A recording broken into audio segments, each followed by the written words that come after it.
Bon, après, le dégradé peut être réarrangé.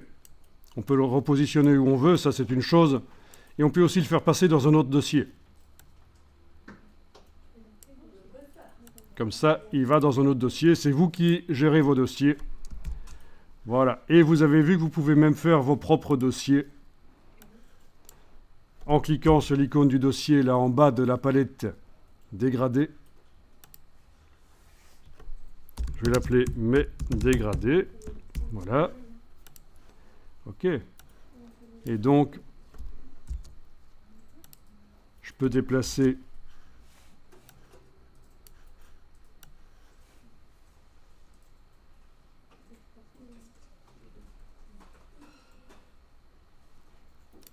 voilà.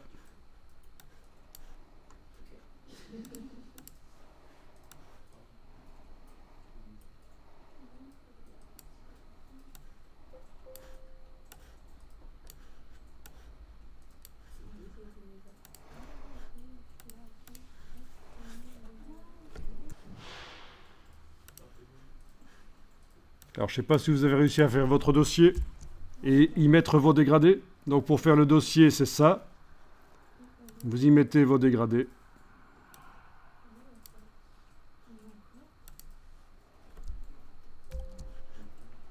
Et alors, si vous sélectionnez le dossier comme ça, donc si on clique en dessous, il n'est pas sélectionné. Si on clique comme ça, il est sélectionné. Vous allez pouvoir l'exporter en tant que fichier pour pouvoir l'ouvrir dans un autre Photoshop éventuellement. Donc, dans le menu de la palette dégradée, vous avez exporter les dégradés sélectionnés. Voilà, et là, vous pouvez l'exporter où vous voulez, sur le bureau, peu importe. Et donc, ça va être un point GRD, un fichier de dégradé Photoshop. Donc, l'intérêt, c'est surtout de pouvoir ce fichier, le mettre sur une clé USB, l'amener sur un autre ordinateur.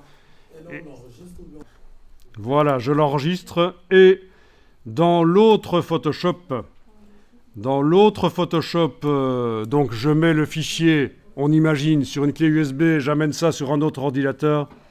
Dans l'autre Photoshop, dans le menu de la palette dégradée, il suffira d'aller chercher, importer les dégradés et d'aller indiquer où est le dossier.